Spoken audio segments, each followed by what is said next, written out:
السلام علیکم dear students, class 7 تھا ہماری اردو کی کتاب ہے بارستان اردو. تو اس کا جو ہم سبق پڑھ رہے تھے تو وہ تھا ڈاک کا انوکھا ٹکٹ. تو اس کو آگے بڑھاتے ہیں. آج ہم کہانی پڑھیں گے. کیا پڑھیں گے؟ کہانی کیا ہے؟ اس کتے کا نام ہاچی ہے. ہاچی کا تعلق کتوں کی ایک خاص نسل سے ہے، یعنی کہ وہ کتا جو ہے اس کا نام ہاچی ہے، اور ہاچی جو ہے وہ کتوں کی ایک خاص نسل ہے جس کا نام اکیتا ہے. یہ نسل بڑی وفادار ہوتی ہے اور اپنی وفاداری کے لیے سارے جاپان میں مشہور ہے. یعنی کہ جاپان میں کتے کی ایک نسل ہے جس کا نام ہاچی ہے، اور ایک خاص نسل ہے کتوں کی. یہ نسل بڑی وفادار ہوتی ہے اور اپنی وفاداری کے لیے سارے جاپان میں کیا ہے، یہ مشہور ہے. ہاچی 20 نومبر 1932 کو پیدا ہوا تھا. ابھی یہ چھوٹا سا پلا ہی تھا کہ اس کے مالک نے اسے ڈاکٹر ودا کیابرو کے ہاتھ بیچ دیا. ابھی بچے ہی تھا، پیدا ہوا تھا تو اس کو کیا کر دیا، بیچ دیا گیا. ڈاکٹر بروٹو کیو یونیورسٹی میں پروفیسر تھے. وہ ڈاکٹر بروٹو جو تھے وہ کیا تھے، کیو یونیورسٹی میں پروفیسر تھے. وہ ٹوکیو کے جنوب مغربی حصے میں شیبویا یار ریلوے اسٹیشن کے پاس رہتے تھے. جب ہاچی کی عمر 1 سال ہوگی تو وہ اپنے مالک کے ساتھ ہر روز صبح کو اسٹیشن جاتا. کہاں؟ پروفیسر کے ساتھ ہی کہاں جاتا؟ وہ مالک جو تھا اس کا پروفیسر بروٹو، اس کے ساتھ ریلوے اسٹیشن تک جاتا. ڈاکٹر برو گاڑی میں بیٹھ کر یونیورسٹی چلے جاتے اور ہاچی اسٹیشن پر شام تک اس کا انتظار کرتا تھا. وہ کتا جو ہاچی تھا اس کا نام، وہ شام تک اس کا انتظار کرتا رہتا تھا. کس کا؟ اپنے مالک کا.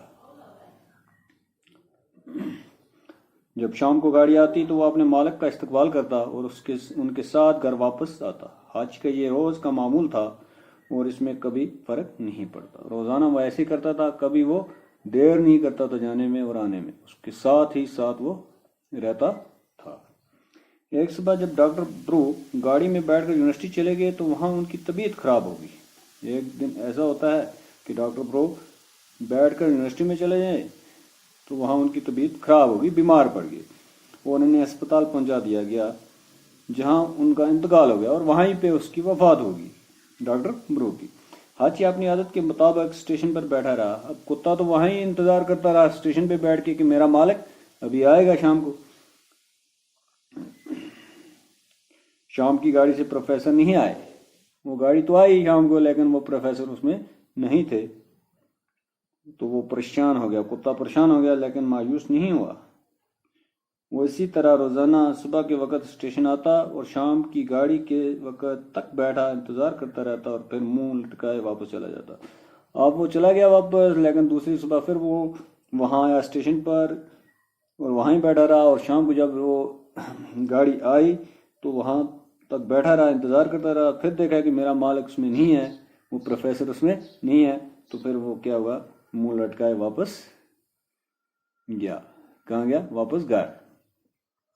روز وہ یہی کرتا. اس طرح ہاچی 7 سال تک روزانہ بلا ناغا اپنے مالک کو لینے کے لیے اسٹیشن جاتا رہا. کتنے؟ 7 سال تک وہ صبح جاتا، شام کو واپس آتا. لیکن اس کو مالک اپنا نہیں ملا کیونکہ وہ انتقال کر گیا تھا. دھیرے دھیرے ہاچی کی شہرت بڑھتی گئی. ایک دن ایک اخبار کے نمائندے نے ہاچی کے بارے میں پوری معلومات حاصل کی اور آہستہ آہستہ اس کتے کو دیکھ کے اس کی شہرت جو بڑھتی گئی. ایک دن اخبار کے نمائندے نے ہاچی کے بارے میں پوری معلومات حاصل کی. اس نے اپنے اخبار میں ایک مسلسل مضمون لکھا. مضمون کی سرخی تھی 7 سال تک مالک کا انتظار. کیا تھا؟ 7 سال تک مالک کا انتظار. تو آج ہم اپنی کہانی کو یہاں ہی اختتام پذیر کرتے ہیں. اس کے آگے ہم کل پڑھیں گے. تو آج ہمارا سبق اتنا ہی کافی ہے. السلام.